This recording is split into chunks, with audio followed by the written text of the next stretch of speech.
Hi, folks. Welcome in. We're going to get started in just a minute. But for those of you who don't know me, I'm Quinny Sanchez Lopez.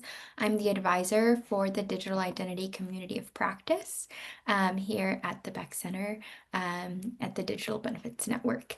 So as y'all go ahead and join our call, I'd love to ask you to introduce yourselves. We ask you to introduce yourself in the chat with your name, pronouns, organization, and role.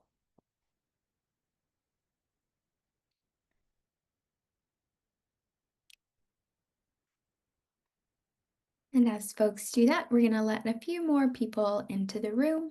If you're just joining us, I'm Quinny. I'm facilitating today's call. We have a really exciting lineup of folks presenting today. And I can't wait to dig in to share with the agenda with you.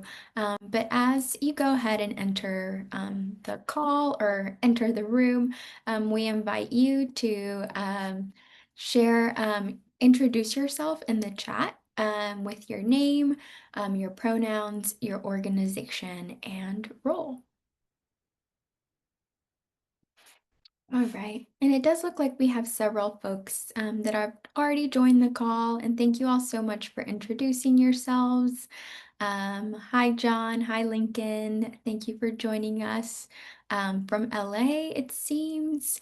And John, I'm not sure where you are, but thank you. We have a lot of California representation on today's call. Um, so we can go ahead and transition to the next slide. Um, all right. So our digital identity community of practice, it started as our team was doing research on um, components of like barriers to folks completing their public benefits applications. And digital identity came up as an area of tension. And so the Digital Benefits Network kicked off our community of practice at the beginning of this year, really at the end of last year. But our goal essentially for this community of practice is to inform how digital identity approaches are used in public benefits delivery. And we encourage them to be incorporated appropriately, responsibly, equitably, and effectively.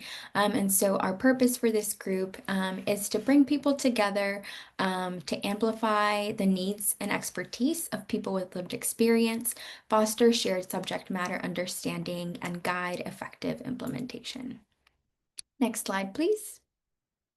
And so in our community of practice, we have all sorts of people. We have people that are working directly with state and local agencies. We have folks that are working on policy or even advocacy. And then we also have vendors in this space. And like we invite folks to be here on this premise that we are aligned on the mission of making sure that public benefits or digital identity is administered appropriately.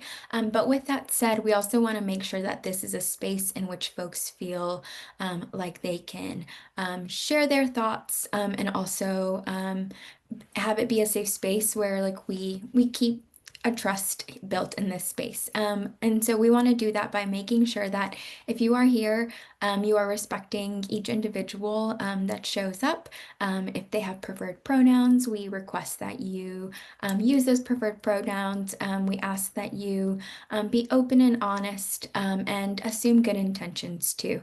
If there are any questions around our community norms or if you'd like to chat about them or even explore them a little bit more, we invite you to check those out and we're going to paste that link in the chat. But now we're going to go ahead and dig into our agenda for the day. So we're going to start with a brief community builder in a few minutes, and then we're going to pass it on to Emma Braaten, who's going to share with us the North Carolina Digital Skill Standards. And then we're going to hear from two team members at Civilla on innovative approaches to digital identity. And if time allows, we'll have a discussion and then we'll go ahead and close. But we have a packed agenda, but with a lot of really great content and opportunity for conversation embedded throughout. So to kick off kickstart some of this conversation, I'm going to encourage folks in the chat to answer a question that I have, because sometimes, I don't know about you, but whenever I try to explain to people what digital identity is, I always have to break it down in like a paragraph or two. And so, one thing that we would love to know is in an effort to share common terminology and meaning, we'd love to get your inside, your definition of digital identity, and we'd love for you to present it as if you were talking to a third grader. So in 1 to 2 sentences, would love to encourage you to answer in the chat. And I'm kind of gonna do a little bit of a challenge, and like I want y'all to thumbs up the answers that you're probably going to take with you and try to use yourself, because I think we're all learning how to explain this in a better way. John, yeah, a way to know who people are when they are online. That's so simple, and sometimes it really needs to be that simple. We overcomplicate it. Louise said, proving to the computer that it is you and not someone else pretending to be you. Ooh, that's really good. Liz says how I can tell someone information about myself online in a way they can trust. Ooh, that's good. The factor of trust there. So again, if you're just joining us, would love to encourage you to introduce yourself in the chat with your name and your organization. And we're all kind of just exploring how each person identifies digital identity, specifically to like a third grader. What's 1 or 2 sentences that you can use to explain digital identity? Amanda says, a way to connect a computer record to a real person who actually exists. That's yes. And Noreen says, I teach in communication design department, so people often confuse it with online brand. I tell people it's about being able to access something online that they are allowed to. It's good. All right. Well, I'm going to keep encouraging y'all to post in the chat. These are really great. And I think they also like kind of inform us of the type of folks that are on this call, because we're all viewing digital identity like kind of through this lens of like the area that we work on. If you're more on like the client side, you're going to be thinking more about like these privacy components. If you're on this technical side, you're going to be thinking more about like the way that it's connected to different accounts and different components of computers. So would love to keep hearing from folks, especially like maybe some folks that work in state or local government. Um, but now we're going to go ahead and transition on to our next component. So we have Emma Braaten here on today's call. So Emma is she's the digital sorry, I was not looking at my notes, and I want to make sure I appropriately introduce her. So we're gonna start with Emma, who's the director of digital learning at the Friday Institute of Digital of Education Innovation. So Emma, they worked in partnership with the North Carolina Department of Information Technology to develop the North Carolina Digital Skills Standards Initiative. So we're going to give Emma some time to present, and then we're going to make time for question and answer. So if y'all do have any questions throughout the presentation, feel free to drop those in the chat, and then we can circle back to those during the Q&A. All right, go ahead, Emma. Awesome. Thank you so much. I appreciate the invitation to join you all this afternoon. I really am passionate about this project that started about a year ago with our collaboration with our state agency, the Department of Information Technology. At the Friday Institute, we're based out of Raleigh, North Carolina at NC State. Our work is around research policy and practice. We're thinking about that learner and how we engage them in that learning process. What does it look like to be innovative, inspiring around those different things? And so this was a true partnership and collaboration with NCDIT as part of their ARPA funding in order to support all North Carolina residents, for us to be able to think about what does it look like to move beyond some of those foundational skills that we hope that residents are acquiring or have acquired, and fill that gap between those foundational skills and maybe a community college class or another more rigorous type of technical class that they might be interested in. And so a lot of the folks that I think are benefiting from these skills standards that have been published right at the beginning of October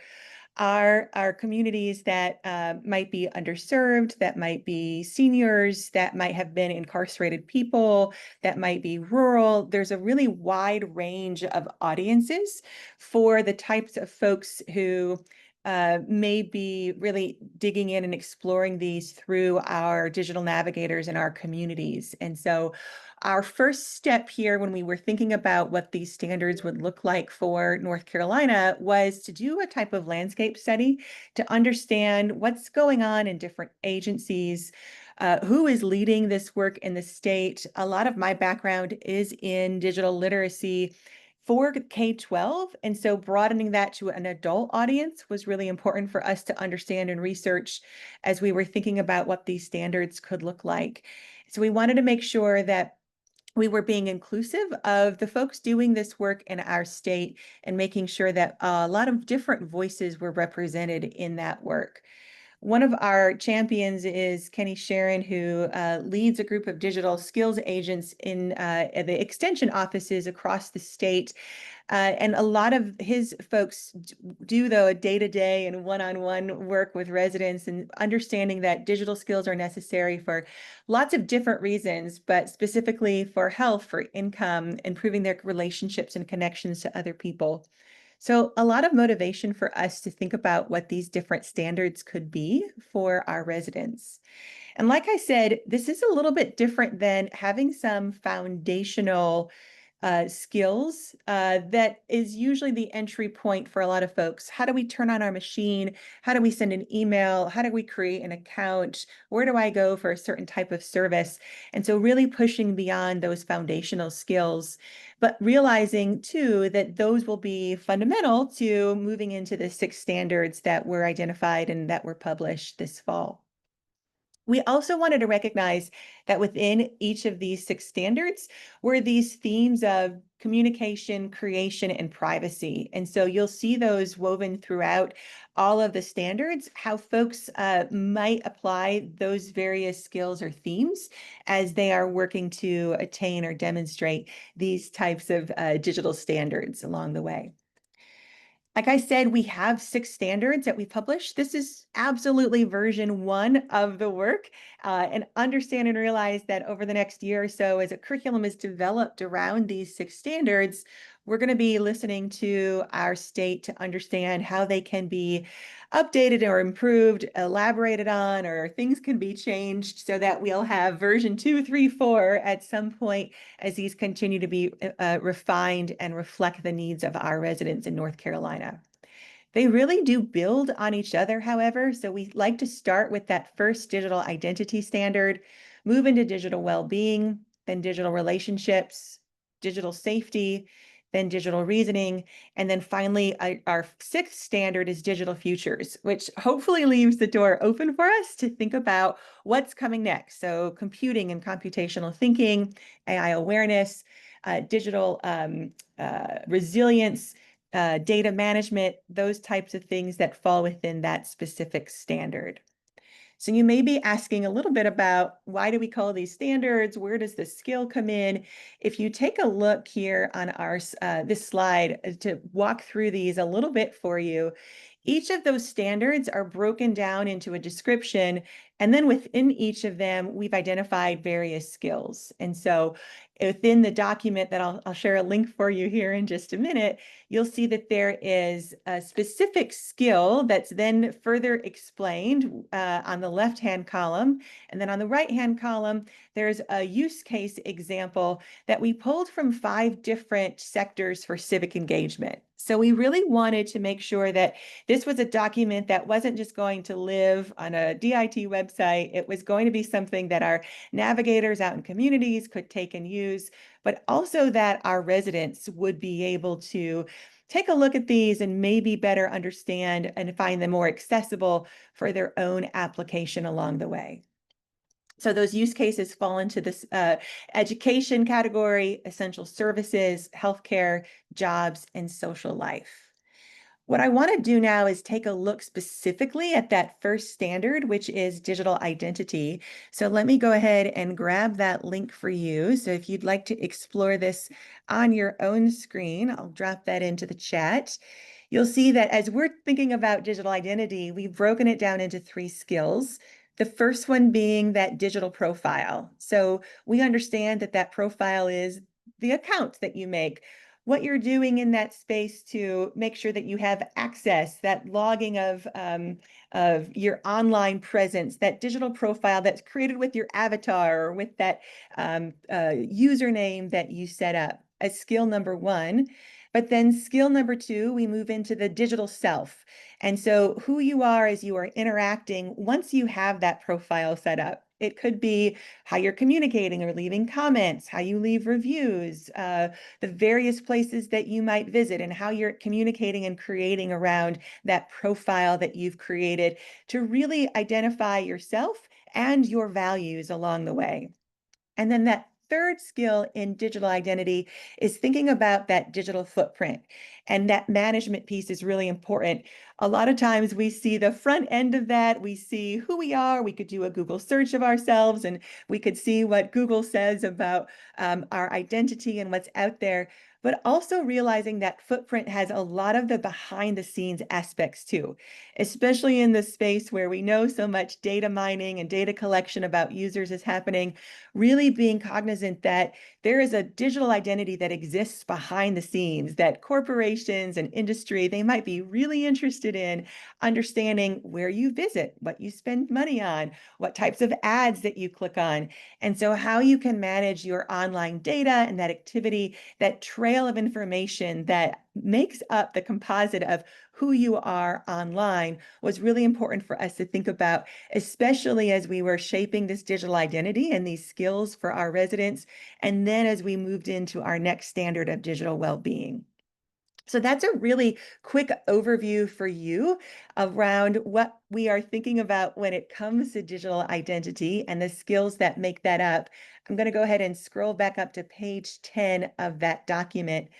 For us, it's also really important for to be thinking about how we're going to be translating these types of skills to our residents for our curriculum as well that will be published in the next 3 to 4 months. Hopefully late winter, we'll have a course developed that our residents will be able to take and be able to explore each of these 6 standards using some scenario-based learning opportunities, understanding that some of them are going to be in person with our navigators and communities as they explore digital identity and these other 5 standards, or they might be taking this course totally asynchronously and online, independent of us. And by the end of that course, or by the end of the time they complete all of that learning, will be able to provide them with a certificate and a badge that they'll be able to include either in their email or on their resume or on a job application. And so definitely see that we're going to have some applications and further work to do when we start thinking about what are some of our resident needs, what are some of our workforce needs in our state too. So wanted to give you just a quick introduction to what it was looking like in North Carolina. And I think I've seen in the chat, we've got some potential questions from folks that would love to be able to respond to. All right, so up next we have Vidisha and Rachel from Civilla. So they're design lead and senior designer at Civilla, and they're going to talk about innovative approaches to identity verification flows. I'm going to leave it to them to introduce Civilla because it's really cool and I don't want to butcher or cut anything off. So I'm going to go ahead and pass it to them. Here you go.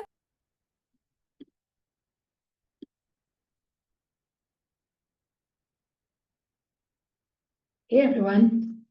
Hi, I'm just introducing ourselves. Can you see our kind of my screen? There's a presentation and the verification. Great. Yes. Okay, can you hear me as well? Yep. We are in the same room, just facing each other and using the same speaker.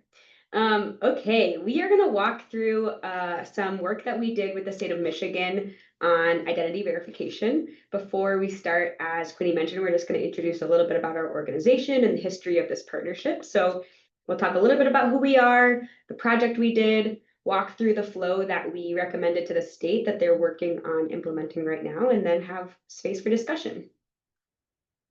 So who we are. Vidisha, you want to go first? Yes, I can start. Hi, everyone. I'm Vidisha. I'm a senior designer here at Civilla. We're based out of Detroit, Michigan. I've been working here for around 3.5 years now, and been working on multiple civic tech projects around different states all around US. Apart from work, I was thinking one thing I love doing is dancing. So that's one thing I love, just dancing around and yeah, moving my body to feel less stressed based on what is happening in the world. Awesome. And I get to work with Vidisha every day as a design lead. I've been at Civilla for 7 years officially, and actually gotten to work on the My Bridges project we're going to talk about today since my first day here. So it's really cool to get to continue contributing to this really important platform that exists in Michigan. And Vidisha's an amazing dancer. I am taking an absolute beginner dance class right now, so that's maybe a little fun fact about how I've been spending my time outside of work. So Civilla is a nonprofit design studio. We're based in Detroit, and we believe that the best and fastest way to scale positive social change is through public serving institutions.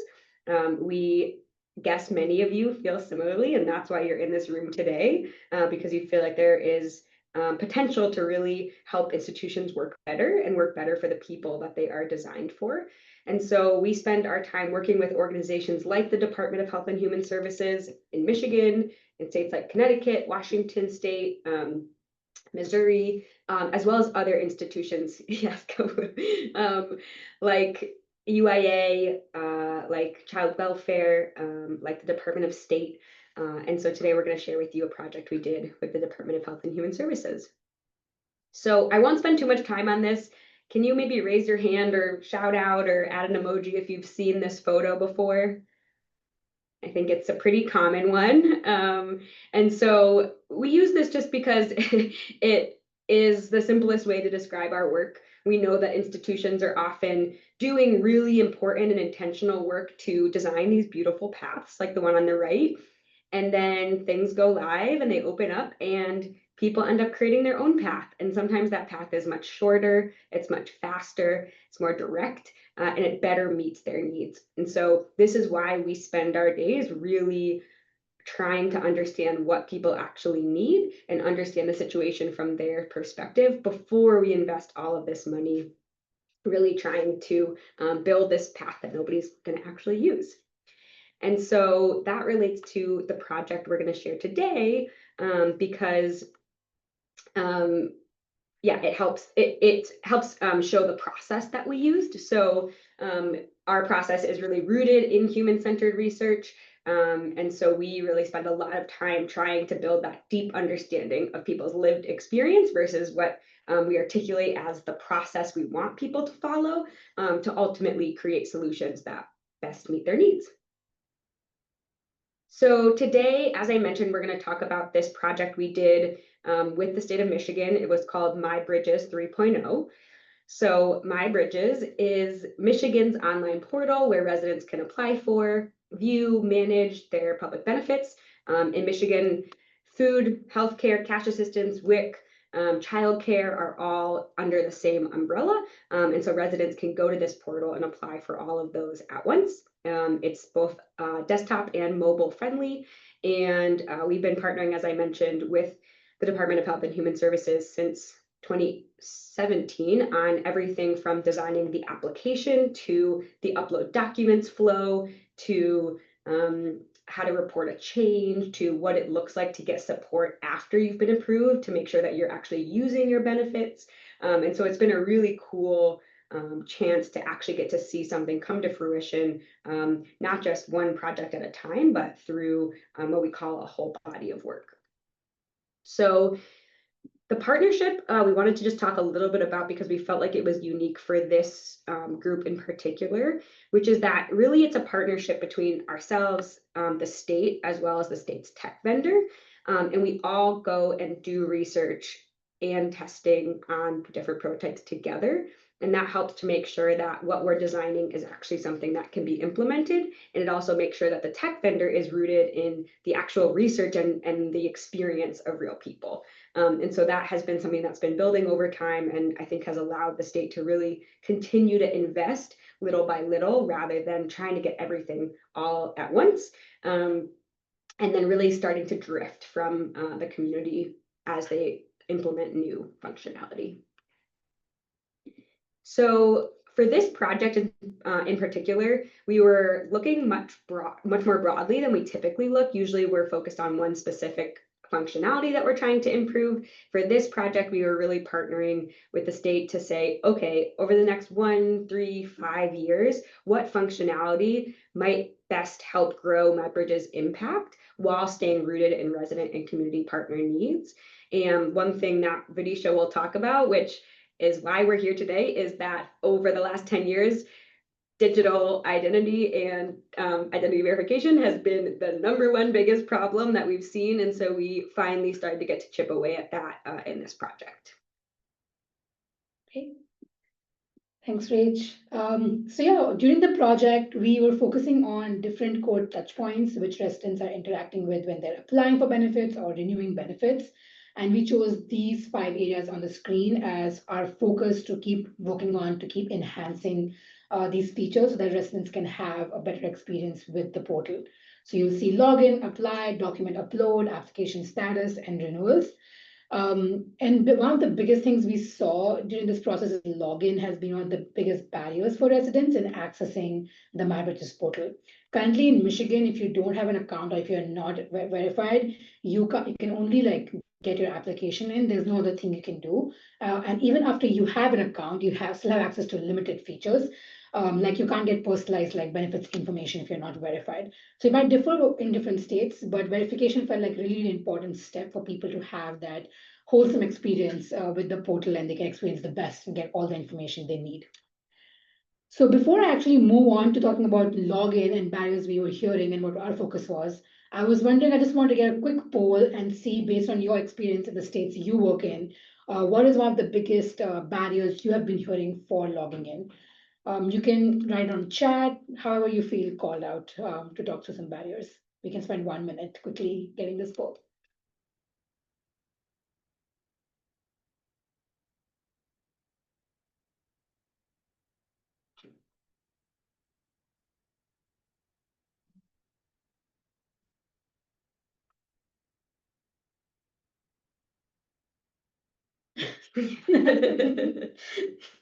Yeah. In Michigan, we definitely have been working on that for a long time. Not having an email address, yes. Not one single login, for sure. Using many accounts, duplicate accounts has been a big thing we've been looking at. Yeah, multiple factor authentication, login ID, great.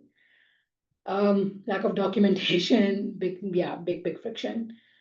No permanent cell phone. Yes, these are very resonating with us. These are something we have been hearing a lot during our work as well. So thanks for adding it. So in addition to what you all spoke about, and some of this already mentioned, that identity verification is also one of the biggest kind of barriers for people having access to complete access to the portal. So we're going to share a little bit more about that specific problem. In addition to all you said was something we're also focused on. So in Michigan, what happens is that MyBridges is owned by MDHHS and DTMB actually, and then but specifically the verification process is owned by my login team. So we can't completely have so we could control basically the language and how it's represented, so we can make it very clear why people need to verify. We didn't have influence over the process itself. So here are some of the learnings specifically to the designs we focused on. So the first one is people think identity verification is optional, so they skip it. They think their account is broken when they can't see anything.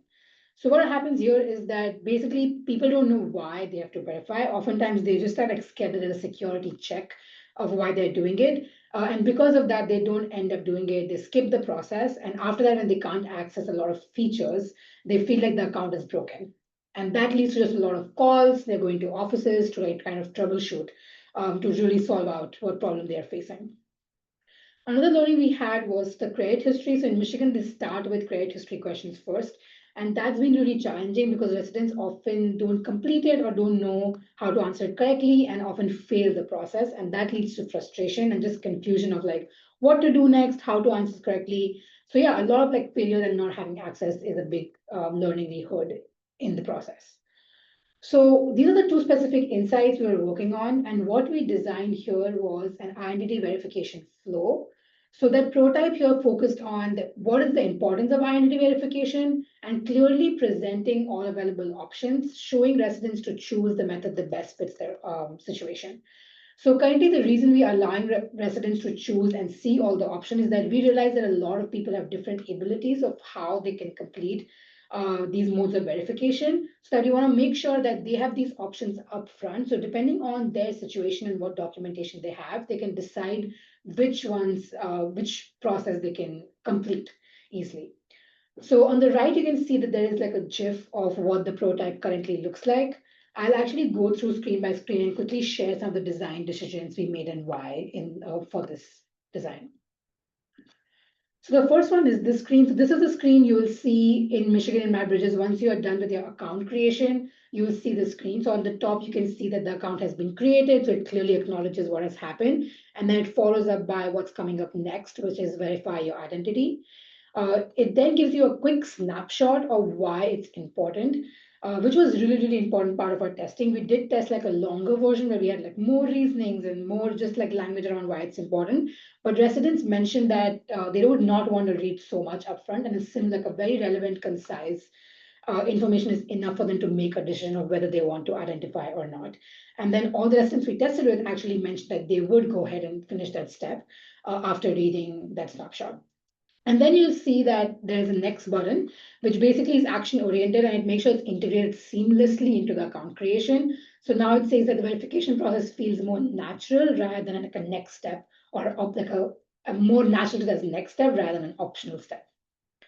So once they click on the next button, they are brought to this screen, which is basically shows up upfront all the ways to verify, clearly outlined with like a heading and a quick description of what it means. So this really felt inclusive and allowed them to choose the method which best matches the situation. You will see like a state ID as a third option. That's something Michigan is working on, so that's going to be rolled out soon, but it's currently not available. So what was happening is that having these options up front really helped residents feel that they could choose what they want to do, because previously, as I said, that they were failing the credit history questions, and that was just causing frustration, and then the other options were available for them.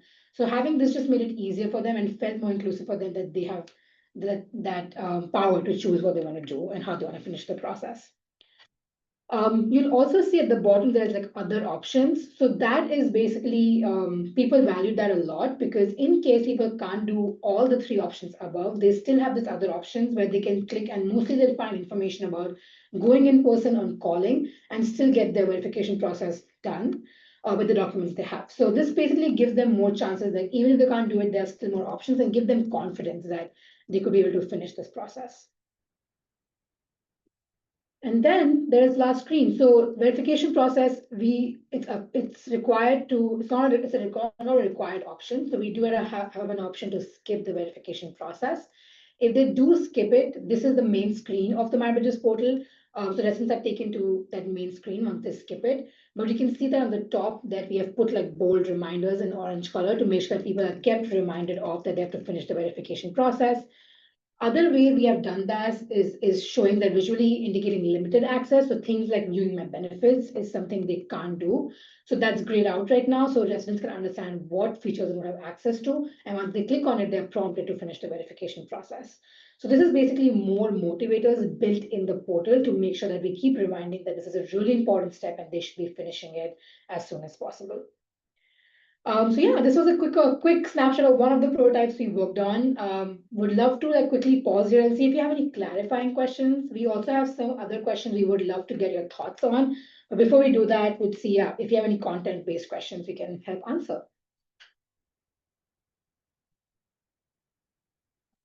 There's a lot of I'm going to pass it on to Elizabeth, who's going to share about some really cool things that have been happening at the Digital Benefits Network. Thanks, Quinny. And thanks so much to our presenters, Emma, Rachel, and Vidisha. Just great to have this conversation, and to all of you for joining us.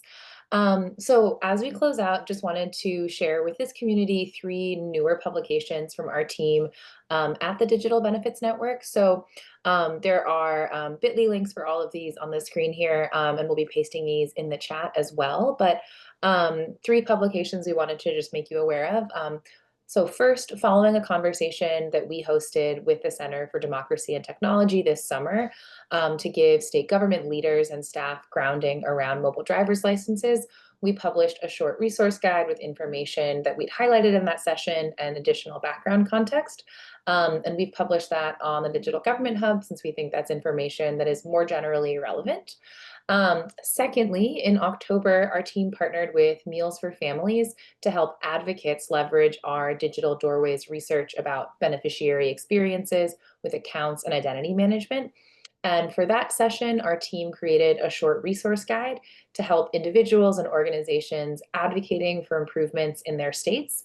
And that guide includes suggestions on how to use the Digital Doorways research, background resources on digital identity, and then questions to help advocates understand and document client challenges and engage with agencies in their state. And lastly, our team has been conducting research this summer with 7 states to study how states are operating or building integrated eligibility and enrollment systems for core public benefits programs. And last month, we released the first publication from that research, which explores how states are adapting their systems to respond to changes resulting from the passage of HR 1. We'll be publishing additional findings from this research next month, but really wanted to make you all aware of that first publication as a contribution to our broader ecosystem understanding of how states will be managing the technical and systems change work initiated by recent federal policy changes. So I will pass it back to Quinny to close us out, but thank you all so much for being here. Thank you, Liz. Yeah, and thank you everyone for joining us today. We really appreciate your participation, from the thoughtful questions to the amazing discussion. We hope this provides you with valuable insights on digital identity work happening across the ecosystem and just the different roles that we all play. We encourage you to keep in touch through Slack. There's a lot of conversation and discussion that happened today, and I know that there's resources and new notes that folks will want to keep sharing. So encourage you to use the Slack to continue those conversations. And then before you go, we also have a brief, it's like a 1-minute survey that we'd love for you to complete prior to you going